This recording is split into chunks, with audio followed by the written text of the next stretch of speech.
Hello, everyone. Welcome.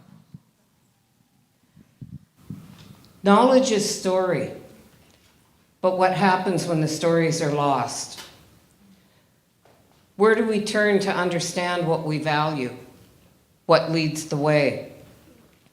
And how do we find the words in a language we do not speak? Etuaptmumk, two-eyed seeing, is a gathering of stories that can lead us on our climate journey, offering guidance from Indigenous knowledge keepers to anyone who wishes to understand their role in the complexity of the Anthropocene. My English isn't so good. Anthropocene. Etuaptmumk, two-eyed seeing, ways of being and seeing, is a concept created by a leading environmentalist voice in Anunnaki, Cape Breton, Mi'kmaq elder advisor Albert Marshall. He describes Etuaptmumk as learning to see from one eye with the strengths of Indigenous knowledge and ways of knowing, and from the other eye with the strength of Western knowledge and ways of knowing, and learning to use both of these. In a time when the climate crisis has paralyzed so many of us, Etuaptmumk reminds us that we do have a compass for this journey and that we can imagine a different reality together. As Elder Albert Marshall says, the fundamental basis of any relationship is an exchange of stories. Do we have the rest of the...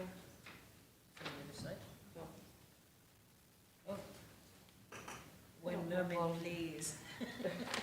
We have to exchange housekeeping details, please. Maybe. Hang on. Something here, just in one moment. No.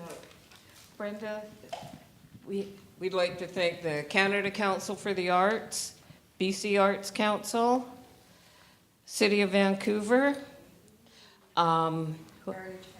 Heritage Canada, the Firehall Arts Centre, at Heart of the City Festival, The Only Animal, Theatre Society, for bringing us all together here tonight.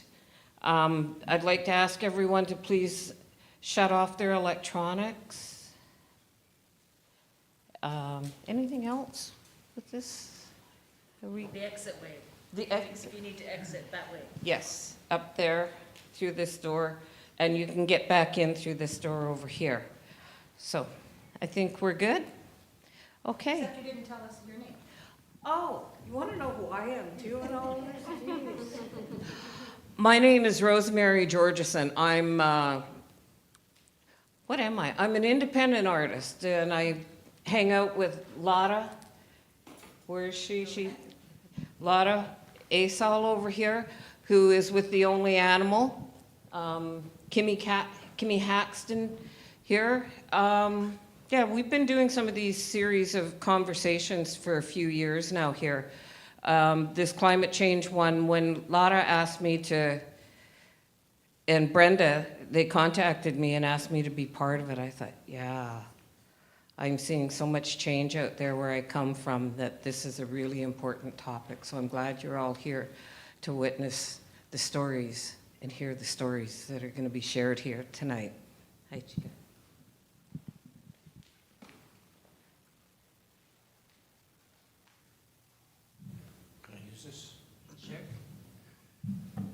I've never used a microphone in a sitting position. It seems like kind of important. I'm just going to try it out. Actually, I can't do that. It's not in my body. I can't sit down.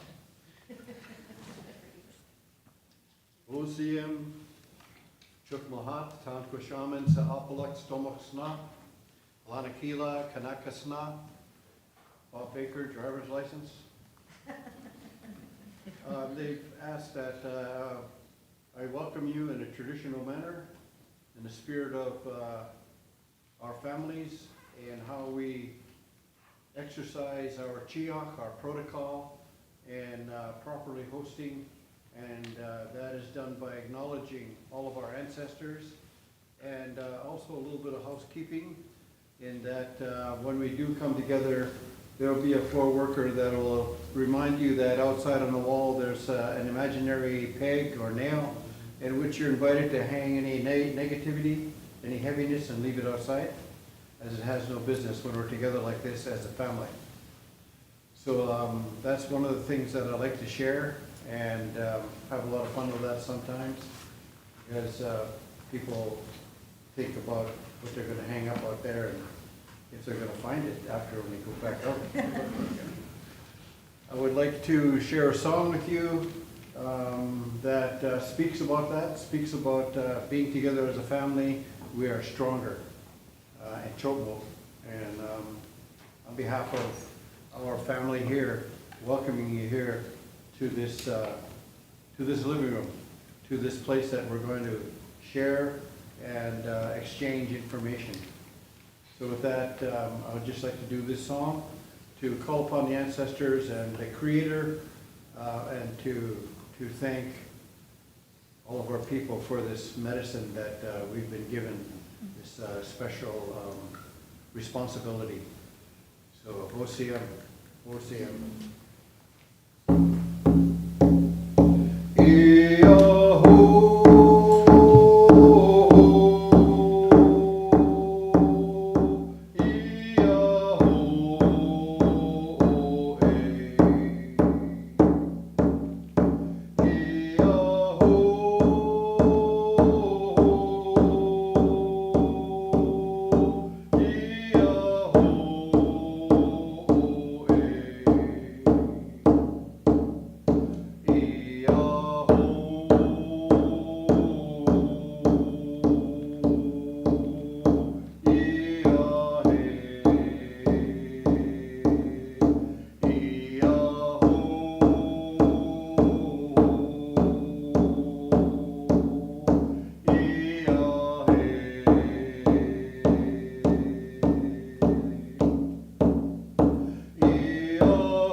So thank you.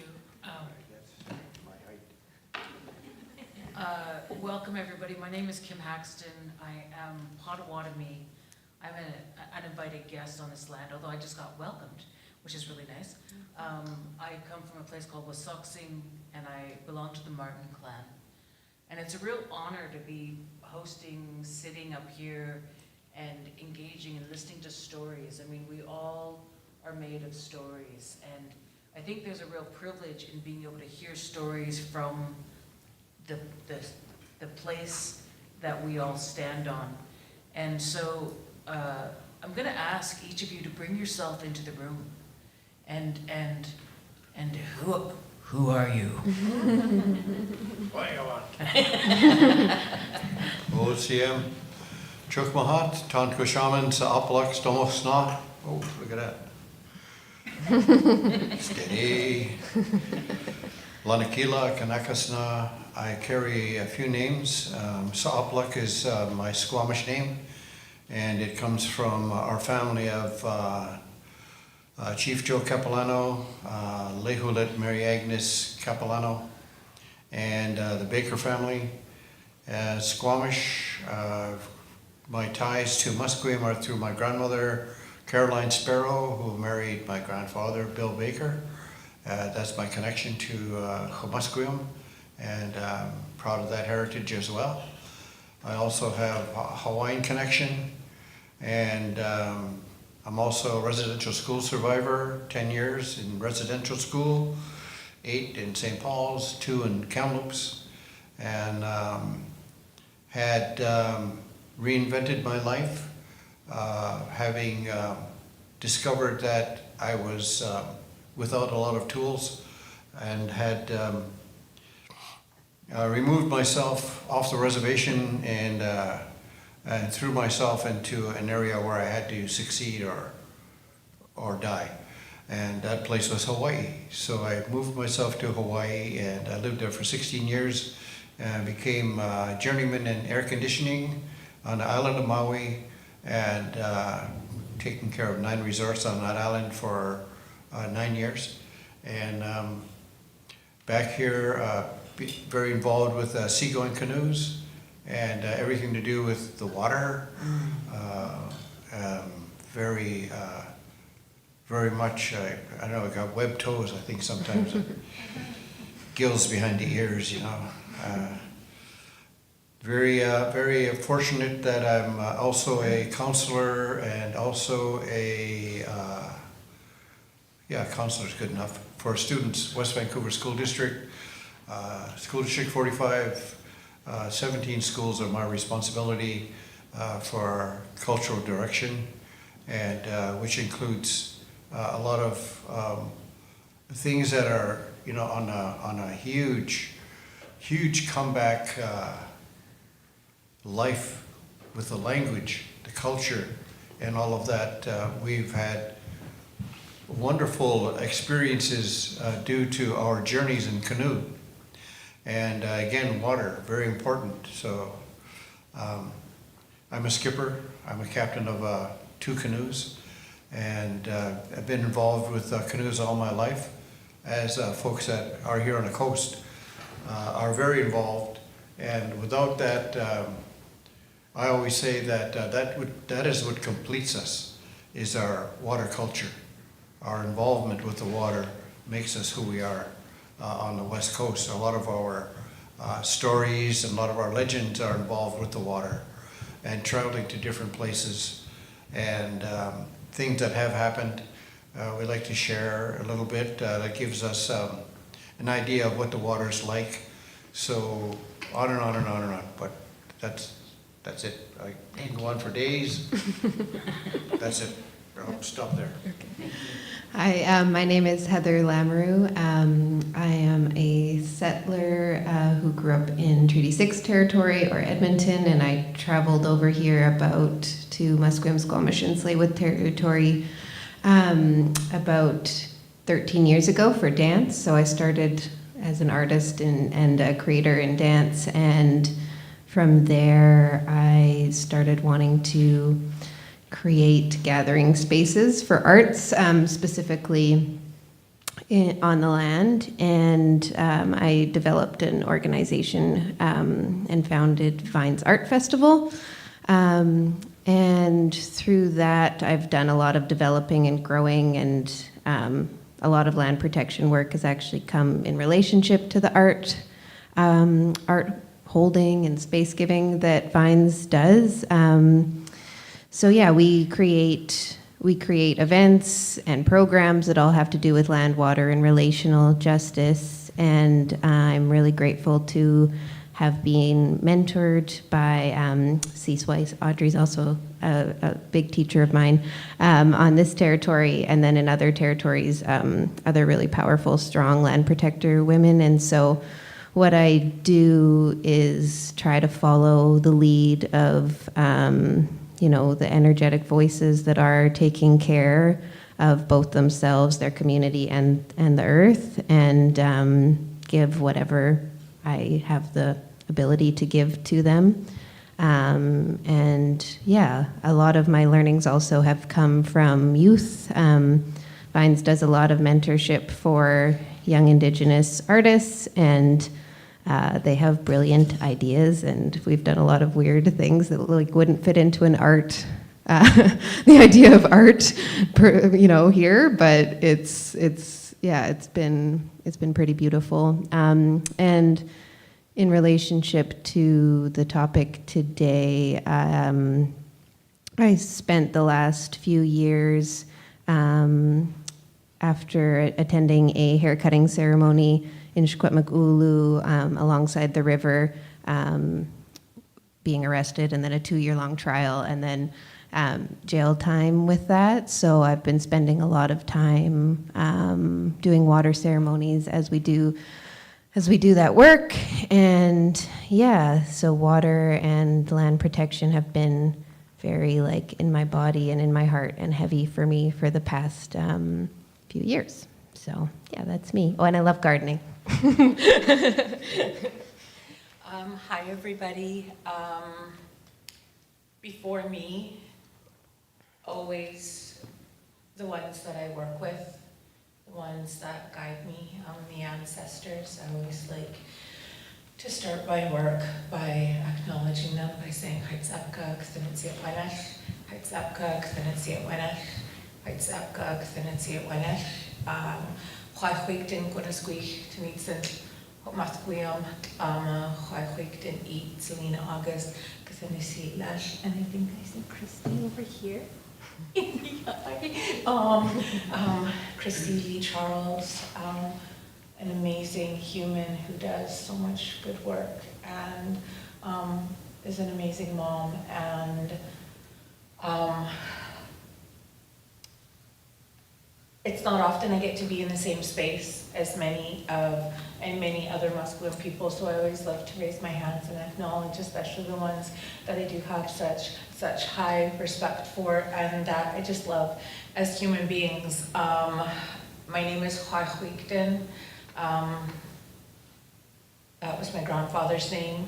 My mother's name, which was my granny's great-grandfather's name, Slemtenat, is also a name that I carry. I'm Audrey Florence Siegel, also have the name Kwasalwat, which means Star Woman, and I was adopted into this Anglanis clan in Hattagwai, and the name that they put on me is Stagid Jad, which means peacemaker. I was like, I'd love to have a name like Moss Woman or something like that, and with full respect of being invited in and being given work to do, and not having it just be a very performative kind of thing. I'd really hoped, I was like, boy, a lightning would be nice, a fun name would be nice, and they said peacemaker, and I'm like, okay, we've got a theme.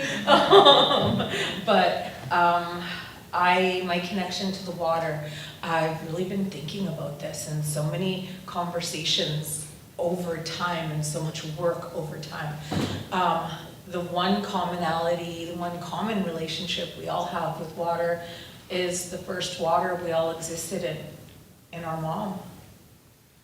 And that while even going a step back, we existed in the water of our grandmother, because while our mothers were forming in our grandmother's body, the egg that would become us was there.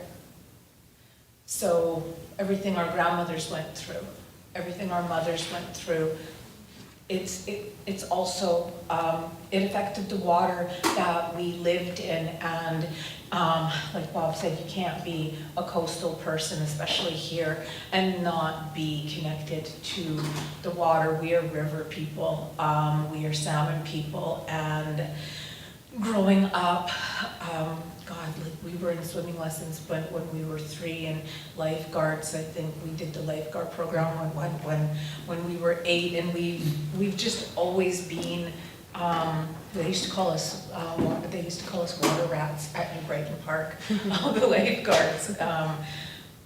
And the work that maybe the most public work that I've done in regards to water protection, which is water love and protection and love of all life, is, maybe it was 2015 with Greenpeace, going on the Esperanza. We left North Van, West Van, and we made our way up to Haida Gwaii to draw attention to the expansion drilling in the Arctic, because everything south of the Arctic is screwed, would have been screwed if that was allowed to continue. And looking at the super sensitive ecosystems just bordering where they were planning on doing that, and wanting to build connections all up and down this coast, but also coast to coast to coast. And in that, I have never been on a big ship. I've been on the ferry, just to the island, and I'd never even been on the ferry from Rupert to Skidegate, and holy Hannah, that inside passage about killed me. And I thought, God damn, we had to be tough, like to go on our seagoing canoes. I was in a huge ship, and at one point I was so seasick that they took me and they loosely tied, like I could undo it, there was no hostage situation, but they tied me to the center post outside on the ship, and they just kept a bucket with me, and because it moved the least, they're learning the difference between like pitching and rolling, and I'm like, I don't care what the difference is, please make it stop. But on the way back from that, we stopped outside Campbell River and floated for a number of days, moving up and down, because we were waiting for the drilling rig to leave Washington. And it was fully a photo op to draw attention to. As I look back at it now, I do see that there were some elements of danger, but probably not as dangerous as it looked. My family was terrified, but we got in the way of that drilling rig as it was heading to the north, and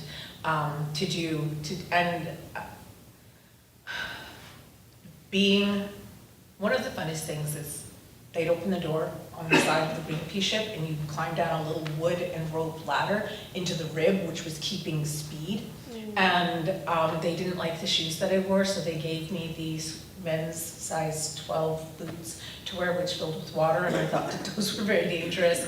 But once we were in the rib and we were moving towards the drilling rig, all of a sudden I could feel so many with us, and when I looked around, I saw in armor made of wood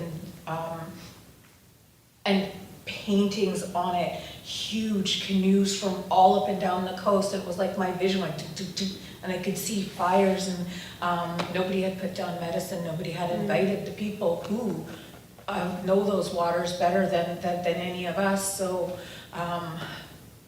I did what they asked, and it was probably the single most impactful time that I have had on the water, and the beautiful little ones that came to the surface, and they were so scared. And I heard Cece's words in my head, and I was like, let's go. I didn't just want to take a picture, I was like, let's go, like, let's get them, let's stop them.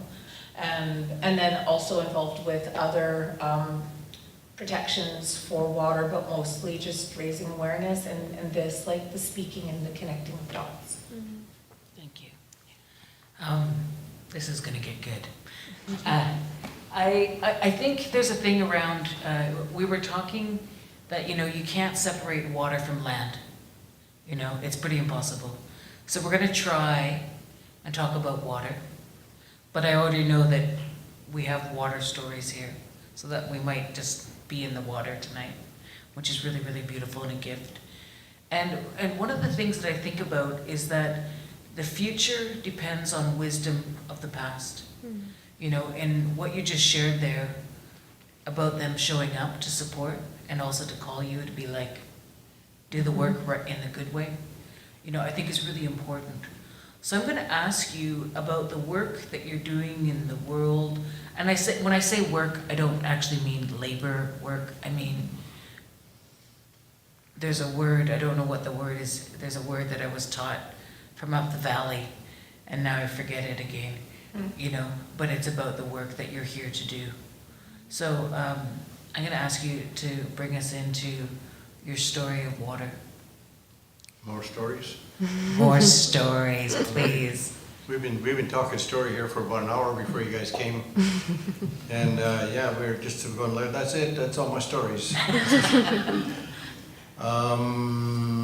Water, so important. It means life. It's a whole other universe. There is a lot of things that can be said about water. Water does not discriminate. It'll take anybody's life. There's all kinds of things in the water. The currents in the water are very important to us when we travel. There are stories that I've heard of our ancestors traveling when we do our wintertime ceremonies. The folks from Nanaimo would come over at midnight to travel by night because the water was calmer and a lot more peaceful. And they would gather over here by Squaquai, one of the main gathering places. There was another longhouse, I think it was up by Second Beach. Can't remember the name of it, but they had gatherings there as well as over by Snock, Jericho Beach along there were a lot of houses over that way. Very involved with how the water works, what's in the water, how to travel on the water, and how to keep the water healthy. We're all connected, and everything that's alive in the water connects all of us on the coast. Everything. The salmon connects the bears, everything that uses salmon for food, rely on the cycles, and then the cycles that are happening, that they are favorable, in that we have the right amount of sockeye, the right amount of coho, steelheads, chum, whatever different kinds of salmon, and how we use them. Whoa. So the water, well, we could go on and on. There's all the different ways to be involved with water. The most important, of course, is consumption, and being that we are basically made up of water, there is a lot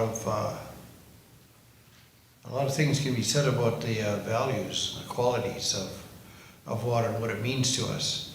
We're talking about ceremony, how water is so important in various parts of the world, like in Arabia where the deserts are on the planet, that they have water ceremonies there as well. And I've seen some of the implements that were used. For instance, in the Sahara Desert, we had a visitor that came over to where we were working on a double hull canoe, building a canoe, and this fellow came over he's from by the Sahara, someplace over that way, and he brought with him a copper bowl that is a few thousand years old, and on the rim of that bowl was wavy lines and planets and stars. So they used that bowl. That bowl is a navigation item that they could navigate through the desert using the stars because the desert changes all the time. And then the importance of the water. They'll offer the water the first thing, and it is impolite to not take it. So you take it because that's the highest honor, highest gift that they can offer you is water. So there is a lot to be said about water, and we're just beginning. I don't even know where to begin. But there's like, I spend a lot of time on the water with canoes and surfing and all the rest of it, swimming and what have you, and my whole family's the same way. We're out, we got webbed toes. You know, we're, yeah, so how's that? Pretty good so far? Yeah. Okay. I do have one thing. Today you spoke about the headwaters. Oh, yeah, And that as the life water for all of us here, and especially your community. I was sharing that last week, Monday, I had the opportunity of going past, going on the other side of Chichioy, the Lions, or the sisters, the twin sisters. And BC Hydro had gotten a hold of us and Language Culture Department for Squamish Nation and asked us to go and check something out back there.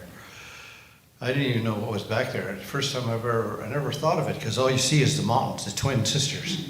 And that's as far as it goes, but it goes about 18, 20 kilometers on the other side. Followed by, you know, the Hamilton River, Capilano River, becomes a stream, then it becomes a small tiny little lake at very headwaters at the other end. But they've asked us to go back there and check out a rock formation. And while they were doing that, they're giving us a little bit of orientation on how the area is cared for. And we're asking, like, what do you guys do? Do you know, time of day, come over, you spend the day here, you have your lunches and everything. How do you police the area? They have washrooms set up for their workers all throughout that 18 kilometers. No one's allowed to go into the bushes for a washroom because that area is so protected, and they don't want to contaminate it by anything because that's Vancouver's drinking water. All our water comes from back there. Well, half the water, the other half comes from Seymour area. And so they protected it with all of that, and they've got a very strict program to protect that area. So yeah, it was a great visit, and we've seen all kinds of salmon in the streams up there, and the area is very pristine. A lot of trees that are just tall and straight. A lot of, you can see the place is just beaming with good health. And it was a joy to spend some time there. And we did find that rock formation. They actually came across it a few months ago. I didn't know what it was, but it looked a little bit suspicious or interesting. And they asked us to go and check it out. We did, and found material there that was used to make knives, arrowheads, spearheads, and yeah, we haven't even the archaeologists haven't even gotten to it yet. So that's as far as we got. We identified it as a hunter's shelter. So they were able to spend time there as our hunting techniques back in the day allowed us to stay out and just send whatever it was that we got, send that back to the village. And we'd stay out. There was no such thing as wilderness back then. It was all, you know, it was all our living room, right? It's all where we're hanging out. So yeah, very, very, very interesting back there. Very interesting. So when you look at those mountains, you can see we call them Chichioy, translates to the twins, and how the area is taken care of is very important and says a lot. We probably could be doing more, but that's as far as I got learning about that area. Thank you. Okay. Yes, so when I think about the work that I do with water, I think about protection and survival and healing, and there's work stuff. Like I do a lot of administration, I do a lot of fundraising, I do all the grants, I do that all of that kind of stuff for land and water protector people, and is quite important. But what I think is more like personal to me in my heart is that there's, the water protection work is done by so few people, and there's so, the leadership needs so much more support, and there's so many people that can't get to do that work that have the calling to do that work. And, a lot of the people that Vines works with are disabled or drug users or queer or different or BIPOC or, have faced a lot of barriers to even access water, to even get to sit beside the water, to be in relationship with the water that they have the birthright to be in relationship with. And so I think a lot of my work is doing anything that I can to help them access, health within their own body and access water. And, we go into small communities with people from the city, into Niskalnith or into Ulush and Stalium territory specifically often, and bring people from here so that we can connect and strengthen our relationships to one another so that we can work harder to take care of the water. And that's really vital to both the people that we work with from here and in those small communities, because the support just isn't there where it should be. So I think that's what I think about when I think about working with water, is really working to develop like a community and relationships that are strong enough that we can all like have capacity to do the work that is really nearly impossible right now, which is protecting the water from like colonial forces, and it's quite challenging. So strengthening us and strengthening our connection and the connection of the water in our own bodies to one another. That's what's important to me about it. The work that I do with water,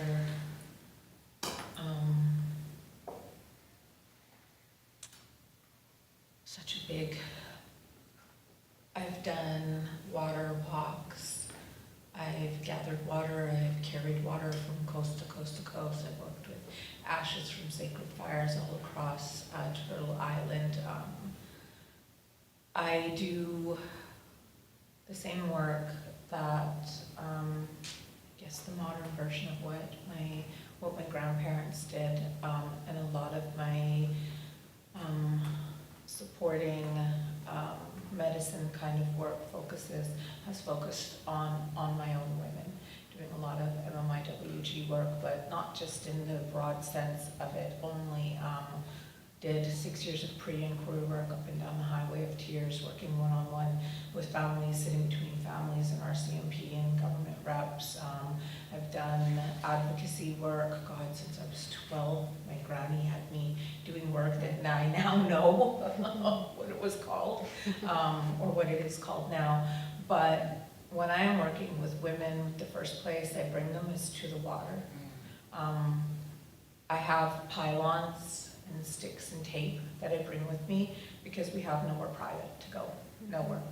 Not beside what the little piece of land they call in Musqueam Indian Reserve number 2.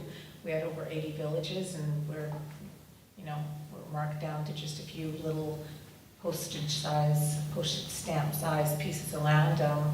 But I take women to the water, and we go into the water, we sit with the water, they write things on rocks and put it in the water that even like working on someone's house or working with people away from the water, having that ocean water or river water, depending on the work, to dip the cedar boughs in for brushing off a house, for brushing off a person, for resetting, clearing energy, the importance of the water, and all the studies. I love all these scientists, like, well, let's do a study and see this. It's like, we already know. It's not just that people indigenous to these lands, it's people, indigenous peoples around the world. And science will verify, oh, well, guess what, it is true. How much money and time did you spend on that? But when those experiments that showed under the microscope, what happened structurally to the water if it was yelled at, if it was exposed to like sadness, anger, happiness, if it was told beautiful things, if it was told gentle things. And the difference in the actual structure. My dad always carries a little microscope with him everywhere we go ever since I was a kid. That's how I spend the most of my time with the water, and for my own self, for my own care. I get to the water as often as I can. When I go to lands away from here, I always have it set up to meet the people from the land, to go to the land, to go to the water. And so I don't just bring gifts, medicine for the people, but I bring it for the land and I bring it for the water. I do things how these ones, how they show me how to do it, and recognizing that the water is such an amazing conduit of all types of energy. So the water has taught me all kinds of things, and I think that's some of the ways that I work with water. Amazing. Beautiful. It's interesting when I think about like different cultures and practices. It's funny, I come from back east where we do sweat lodges, Medewin, and I came here and everybody's like, get in the water. I'm like, but it's cold. And people are like, get in the water with us. And when I think of that, and one of my friends from the coast said, well, it was an important thing when we were doing our canoe journeys, that if you fell in, that you would actually be adjusted to the water, you know. But then I also realized that going into the water, you know, a kid said to me one day, you know, a little kid said to me, Kim, you'll never regret a day going into the water. He was like a little old man, you know. And I think of that, and I'm like, okay, I can do it, you know. And I think about being in relationship with these waters, whether it's the waterfalls, you know, and I think of that in the songs that come from, that I know that come from the waterfalls. Mm-hmm. What do you want to tell me? Aha. Mm-hmm. Very interesting. Yeah, when you were talking about bathing in the water, yeah, there are so many things that we do that involves water. And that's another one I never really touched on, but we go for our morning baths. And morning baths are quite special in that we visit the spirit world, and we are allowed to go into, we call that water is straight from the source. It is right from the Creator. If we go into those mountain streams, it has to be moving water. Moving water is better, but we can go into the ocean and we can pray in the water. We were in the water right from conception, right? We were from water. And there are rules, there are ways to do that they kind of make sense after a while. When we go for our baths, we make sure that we go underwater for a while. It's the best time is winter time when the water is freezing, and there's a lot more power in the water. Moving water is more powerful, and it feels like a jolt of electricity, just blowing through you. But when you come out of the water, we also have protocols that we keep ourselves still, keep ourselves quiet, because when we do something of that nature involving the beginning of who we are, it stirs up attention throughout creation. And our teachings are that some of the animals, spirit animals that come to visit us, they come to lend us some of their medicine. They come and they're curious to see, what we're doing. What are those crazy human beings doing, getting in the water 1 hour before daybreak, plunging, breaking the ice to get into the water? So what's wrong with them? So they come to visit, and they say we can sense them, our spirits can sense them, and they're coming to support us. And some of those animals are extinct today, and they're the spirits of those extinct animals that are visiting. And so we can get a sense of that. So we're asked to be still, be quiet, as part of our protocol after our morning bath, and to the respect for what it is that we just experienced with the water. And so we can appreciate it more. So we don't take it lightly. Anything to do with water, water's important, very serious stuff. Cleaner the better. I just wanted to share that with you a little bit. Thank you. I think I'm going to ask you a different question, okay? Just so you know. Yeah. Because, right, what can you say? I think it's such a beautiful gift that you've both shared in regards to, as water is for people who are struggling, and when you're overwhelmed and going to the water, and it just sets you straight, and I think there's a gift for that.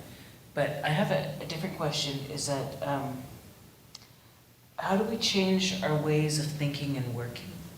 And what actions can we take?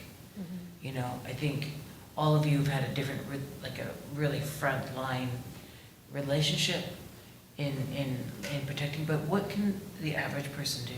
What would you say? What piece of wisdom?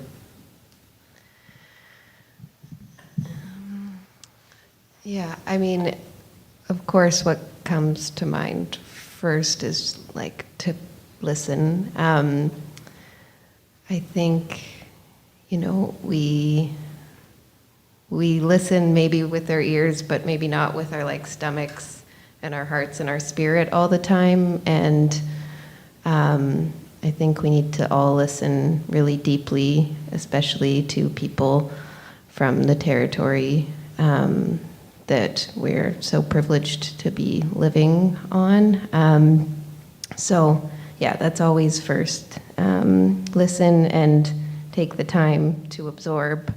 I think about changing, and the only way to really change is to be honest about where you are, what's going on around you, who you are, who should be leading you, all of those things. So to really accept the conditions and the space that you're in, and what's what you see after listening as the maybe the gaps or the disalignment, and really be honest about what that is, and accept that that's going on. And once you acknowledge and accept what's the truth for you and your environment in that moment, then there's a potential to actually take a step. But without doing that part wholesomely, really carefully, and patiently, I think we often take missteps and then end up in further disalignment and with egos leading and with further problems, especially as white folks who have extraction. All of our histories have deep extraction within our bloodlines and our histories. And so if we don't disrupt that habit by doing that work to be really honest about what is actually going on, probably we won't take the next step in the most generous direction. Yeah, that's kind of how I would initiate hoping to make some shifts and change.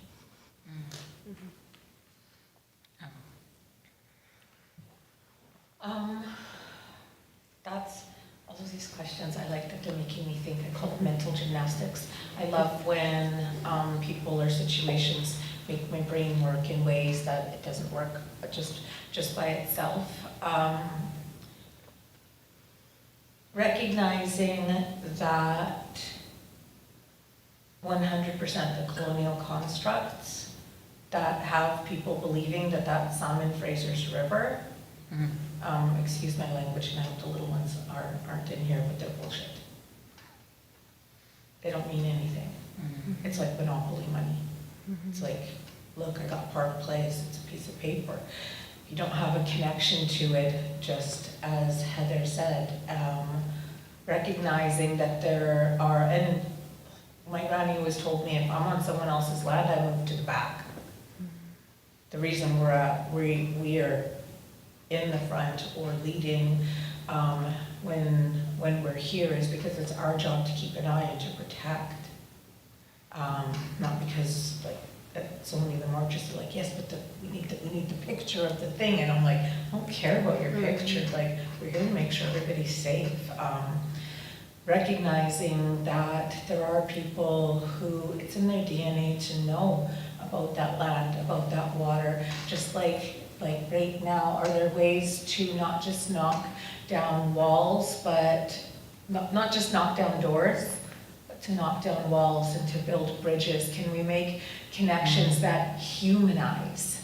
Because one of the central themes and one of the greatest weapons of destruction, going back to the doctrine of discovery, is dehumanization. Actual legal documents, papal bulls, going back to those 4 papal bulls, who's a human and who's not.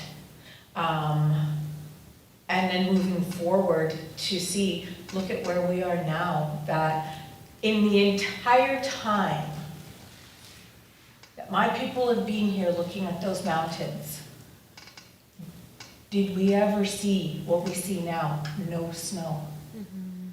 I remember the first time I saw it, something in me like jarred. I felt like I needed to run almost, but I didn't know where.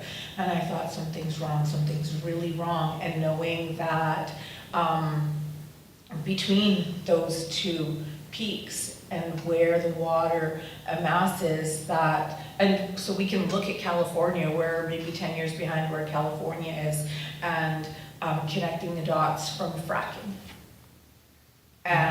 And that the use of the water for fracking, for destructive purposes, for greed purposes, for resources, for turning those, commodifying those resources and turning it into an energy form that is 100% replaceable with something that actually does less damage. And at this point, less damage is good, until we get to the point of no damage.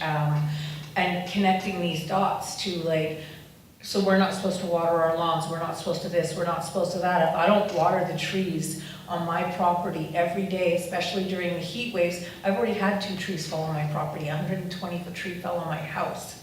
How do I not water the trees? The roots need the water. I have sprinklers set up all over my property to keep those trees up. But while I put the water out for them, I'm talking to them and I'm talking to the earth, and sometimes I'm crying, and sometimes I have feelings of anger, and sometimes I'm just so grateful for them. And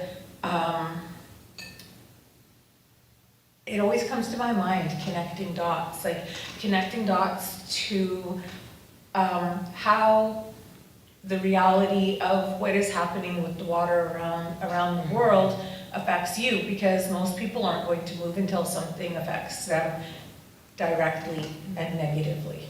If it's not a problem to me. So, and we see where that has gotten society as a whole, and recognizing that it actually is the responsibility of every person who needs water to be doing what they can to not just protecting it, but bringing awareness to the rights of the land and the rights of the water and the rights of the bees and the rights of the trees, that our role in nature. When we were in nature, we thrived till at least the last glacier, the last ice age, at least that long, because we were respectful of our place and what our work is. I wish I shared this last night. In Hunkaminam, we don't say, I don't know, we say, awatinistlakalo, which means it is not my knowledge. That I realized, I was like, okay, wait, if that is not my knowledge, does that mean that I really wanted to be clear? Does that mean that there are things that are my knowledge and things that aren't my knowledge? Are there things that are my work and aren't my work? Because that means that, like, we don't have to carry it all. We do what is ours. And if I'm not doing your work, then that means you can do it. And that means I can do mine. And who we are and what we're meant to do flows through us the same way the water flows. And getting to that place in ourselves where we're able to accept and prepare ourselves for the work that is ours, to carry ourselves in a good way. For me, it's all part and parcel of the same thing. I feel like I'm in a revival. Yeah. That's so beautiful. Thank you. It's such a big conversation, right? Because we know what's happening on a global level, where water scarcity, there's migration of people from desert places and from the global south because water, people have wars over water, you know, and there's climate refugees because people don't have water, you know, and we have water, but as you're saying, the snow has gone off the mountains, you know, and I know that up in the Chilcotin, with my friends up there, they talk about their glaciers. There's 3 glaciers, you know, with 3 different territories that come together at one part of the lake, and those glaciers are disappearing, you know? And so we know that water is not only water is life, but the preciousness of the preservation and all the things around it is really a reflection of the time we're in. So on that, okay, here's my big one, right? Well, it's not really a big one, but how, now I'm gonna look at it because I don't really remember what I was gonna say. That happens, right? What keeps your hope alive? What keeps your hope alive when we think about the enormity of the situation around water? Well, there's a lot of attention in that direction nowadays because there's a lot more people on the planet. So water is becoming almost scarce. And with our climate change, we have to kind of bring our heads around to stepping up our respect for water, stepping it up so that we can get more involved with how to take care of that. If water's gone, we're all gone. So the teachings, I think, about water is all based on respect. And then we go from there to how do we take care of it, how does it take care of us, how do we use it, and we can see that occasionally here and there that water is just it's taken for granted a lot. And I think that we have to step away from that and become involved. You know, find out about the water. There's so much going on, and if we're not paying attention, it can get by us. So we have to just put a little effort into finding out, you know, what's going on in the world with our water supply, and where is our water supply, and where is it going to be in 20 years from now, and how are the other nations on the water? How are they handling this information? We go on travel journeys every year, and we're asked sometimes to drag implements behind us to test the water wherever it is that we're going. In travel journeys, this year we went from here to Muckleshoot, and some of us had dragged some water instruments behind us. I didn't this time, but I did the other time. We went that direction, and we left the Fraser, and there was thousands and thousands of tiny dead fish all over the beaches. And we couldn't figure out where'd that come from. So something's going on. It could be something imbalanced, but nobody could explain to me. I never did. I still don't know why we found so many dead fish. But it goes to show that there's so much going on that we don't know about that we should find out about, because it's going to affect generations to come, and those generations to come are a part of who we are, of what we make ourselves today. There's going to be something close to that 20 years from now, and how they're going to be living is kind of left up to us and how we take care of it right now. So that's kind of like where my thoughts are. Yeah, that's hard.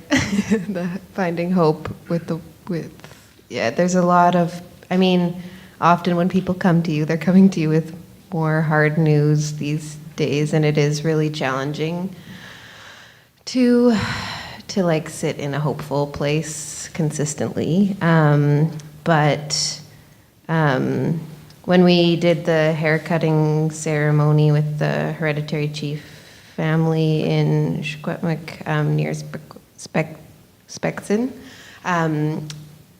that place where that ceremony happened is where they were putting the pipeline under the river there. And they had to do it 3 times after the ceremony. It just kept not going through, like it kept failing over and over again. And so for me, I have to believe in the power of ceremony and prayer, and that, us, because it's not a big group of people that are really doing this protection work, but the power that they hold is so strong, and stories like that, moments like that, make me believe that it's, worth our energy and that we can shift things. And yeah, so that those kind of things that do happen give me hope. And then I think too,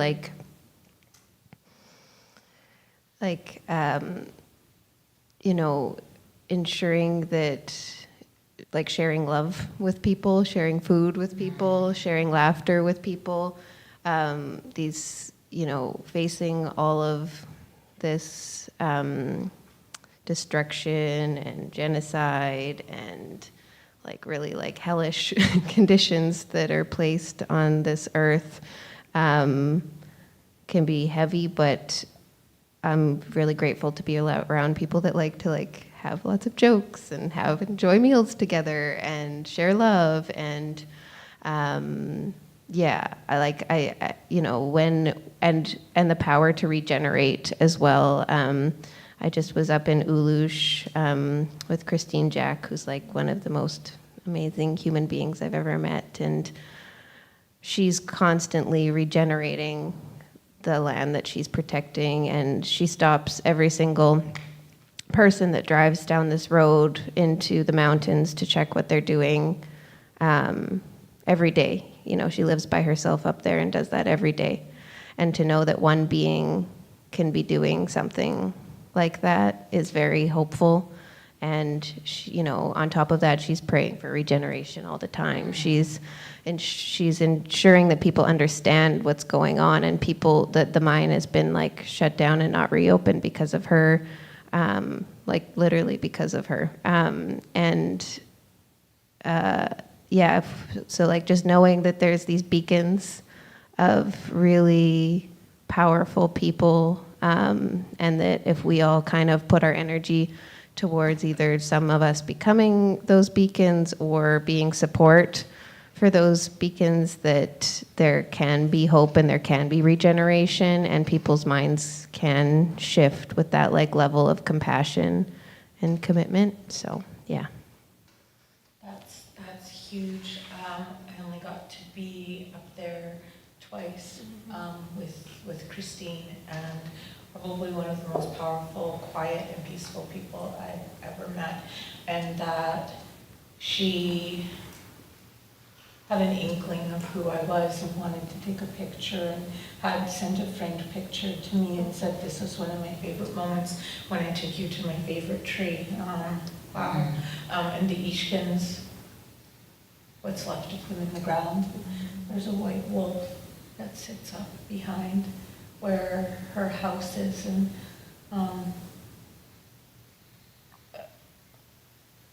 the way that nature is responding to her being there and working with her. What keeps hope alive for me, a couple of things. The first one is I can't think about water and not think of my sister. From when we were just little, she was always a mermaid. She was a year older, and she did everything first. And like, she was the way that some people will talk about God, like that's how my sister was to me. And her favorite thing was to be in the water. And from when we were just little, we'd go to Second Beach in different areas, and my dad would bring us for the day, and she would get lost in those tidal pools for hours. And we started to bring jars, and she would call me over, and she would say, come and look at this, and just the magic and the wonder. I was not personally interested. I would have noticed it, but that isn't what enthralls me. But that her fascination with it, and that it drew her in, and that for her, how alive and magic it was, made it alive and magic for me in the same way. And watching her swim in the ocean, and we do this thing where we like go to where the different currents are, not super far out, maybe just 2 currents, the milder ones. Because my grandpa used to tell us, don't go in here, there's about 10 currents, and they don't know which way to look for you if you go in here. And realizing that not many people even think about that with the water, that just because what you see on the surface isn't how it is all the way down.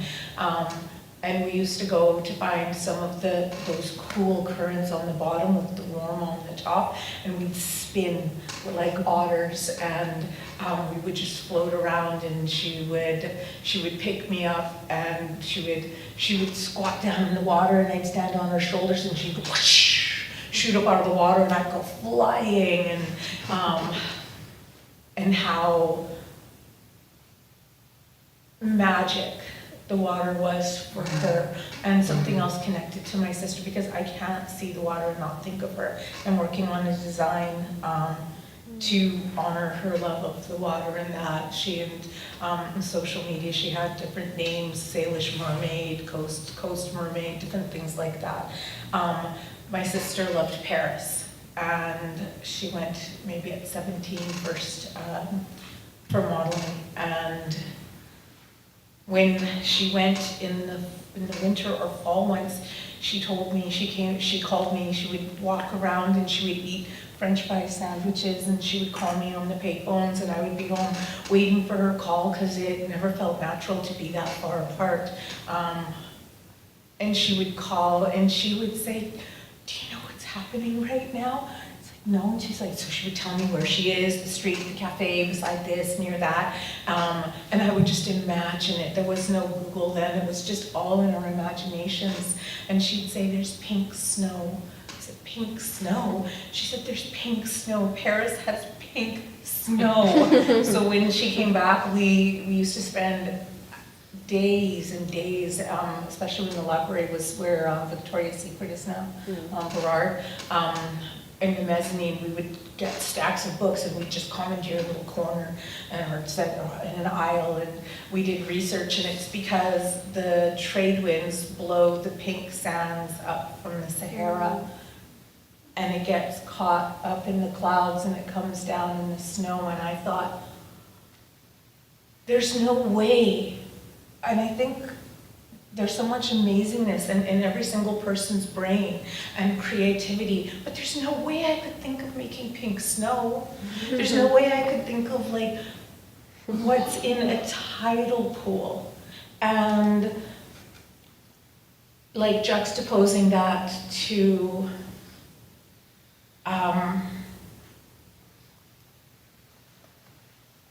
everything being brought down to a dollar value and to a dollar-based bottom line.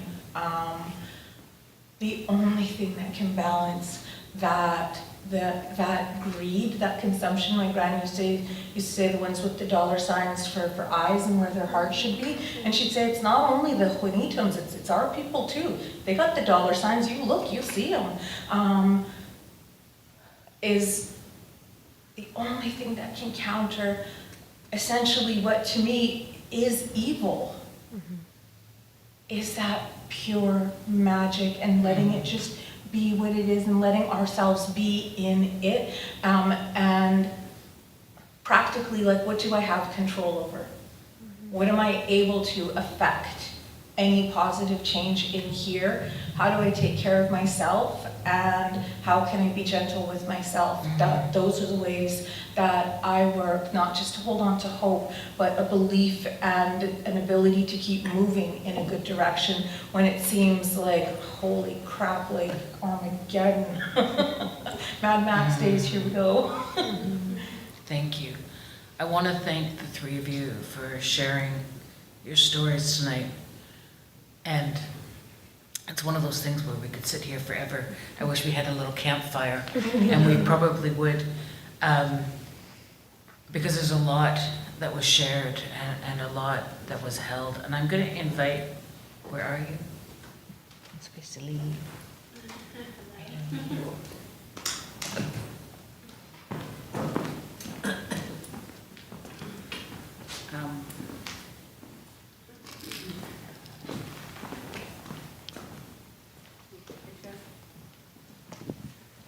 Oh, there you go. You got your own light. Yeah, I can stand here. It's all good.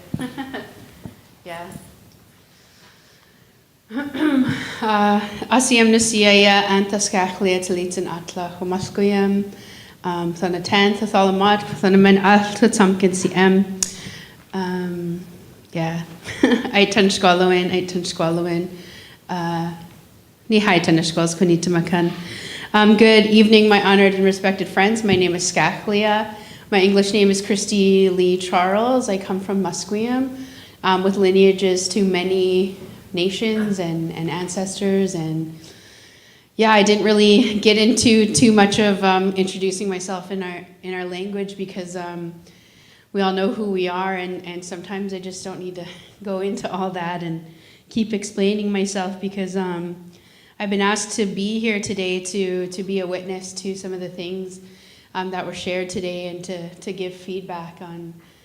And I just really want to say, like, yeah, thank you all. I raise my hands to each and every one of you, but to the audience and the people who are here in this room, like, you guys are so blessed and so lucky to receive, these stories this evening because, yeah, I've been so overwhelmed, like, with all the words that were shared because I can really connect to it as a Musqueam woman, as a Salish woman, and actually today, after I dropped my daughter off at school, I was driving down the waterway, down through the roads that go through Musqueam back into our community, and I had some cedar in my car because we were at a gathering just the other day, and it was my responsibility to bring cedar into the space, and I chose that. I offered to bring cedar into the space because that's our way to cleanse the space, to hold the space, to connect, and so I was like, oh yeah, I better go and bring the cedar back, and I bring it down to our water at the mouth of the river, and I say my prayers and I put it in the water, and I just happened to be driving by my cousin, and they were just waved me down, and they waved with like a cedar bough, and and I pulled over, and they're like, "Hey, want to come down to the river with me? I'm going down to the river." And I was like, "Hey, me too." I was like, "Get in." So I was like, "Oh, are you gonna go put that in the water?" They're like, "Yeah, I just had a little brushing," and they're going through a hard time right now, and that's they've been shared, to go to the trees every day and to go to the water every day, and to carry the medicines, and so we just happened to be going down to the water at the same time, and I was like, "Yeah, I'm gonna go put all this cedar in the water too." And then we were just talking about like the same kinds of things we're talking about, like how important it is to us, the ancestors, and they, we said our prayers together and released, things together, and sat, and they shared a song with me that they received from the water, from the animals that were at the shore, from the ancestors. And just like Audrey, when you were speaking about when you were journeying through the Inside Passage and all the old canoes, I totally wow, that was so powerful, and it actually brought tears to my eyes. And again, that water connection, right, of cleansing, of that understanding of how powerful our people are, and the protection that they've done, and it's just something that we've always done, right? And I'm just so thankful to hear all the things that you shared, because it was nice to sit on the other side of a panel today. Yesterday I sat on 4 panels, and I was just so tired. And even this morning I was just tired. I'm taking the day off. I'm oh yeah, I got to go to another event. But it was nice to just sit and relax and take in all this stuff, and that's just we're just doing what our ancestors did, right? We're not, activists or artists or, things like that. We're just, practicing our true calling, and we're pretty fortunate to be in this time of reconciliation and, sharing and having these spaces and people understanding that, this is our role. And I'm just oh yeah, I'm just a mom and just do what I do. And my partner, we were talking the other night, and he was like, "Don't you guys have a smokehouse, a family smokehouse?" And I was like, "No." He's like, "I don't ever remember any of my uncles or my aunts. Maybe their partners, had smokehouses or processed things." And then I looked back at the work that we do, right? And I was like, "Oh yeah, my great granny and my great grandpa, and from my side of Musqueam, they were cultural practitioners, right? They were always, out on the floor or, doing the work and, all doing these other things." And then I look at, generations before them and the kinds of things that they did. And I was like, oh, we, like you were saying, we all have different gifts and we all have different work that we do. And I was just oh, we were a part of a community that helped take care of each other. And now when I look at, being a mom living on the reserve with a big family, I have 4 children, and then they have 4 friends each, so there's 20 of us at the house sometimes, and I'm always feeding everybody. People are always dropping off food, "Hey, here's a case of food, and here's some vegetables, and here's a flat of juice, and here's some smoked salmon." And I'm just so thankful that that's just how we work, right? And I just kind of fit in where I am and get to do the work that I get to do. And and I just really am so thankful that you shared your stories, because everything's connected.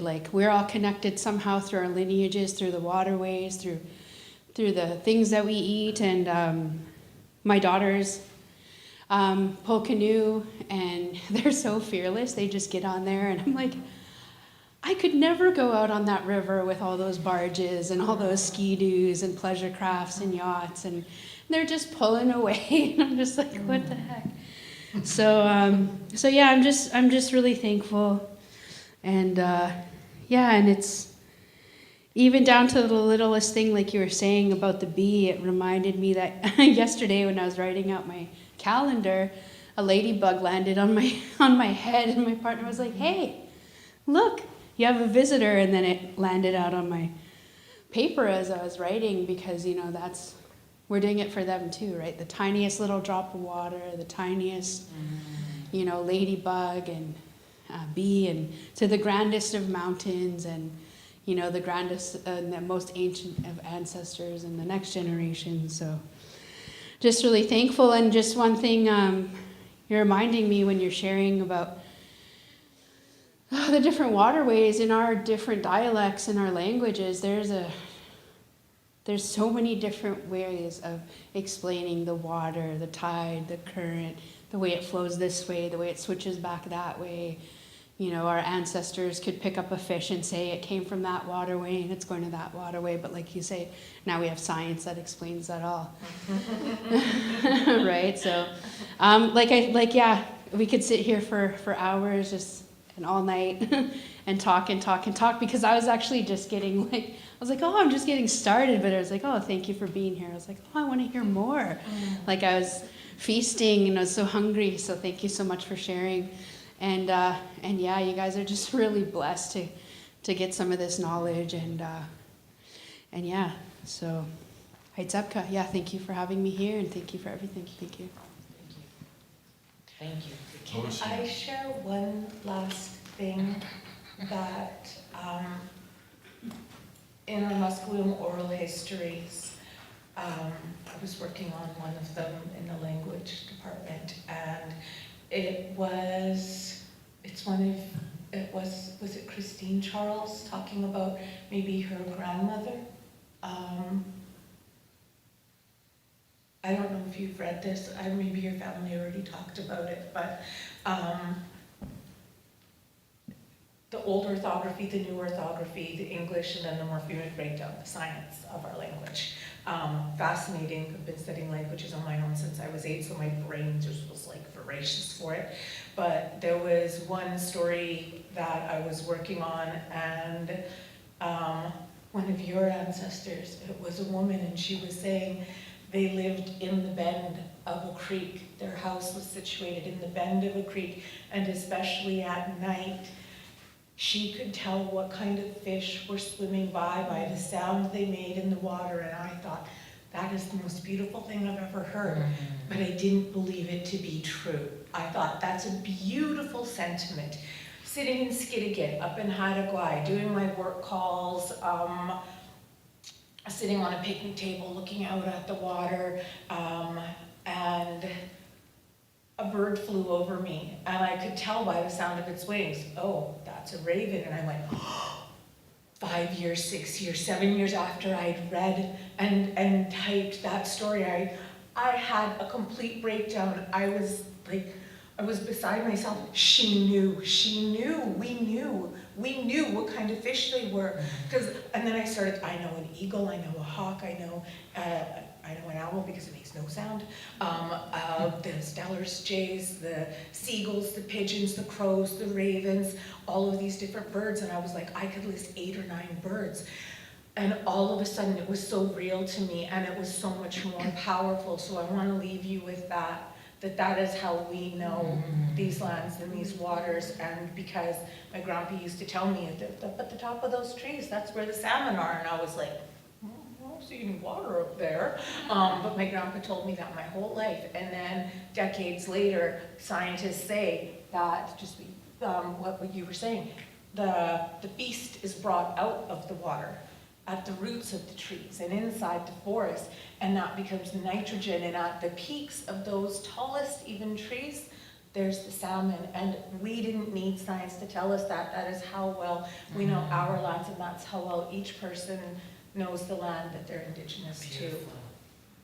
to. Thank you. That, I was like, wait. Thank you. Thank you for coming tonight.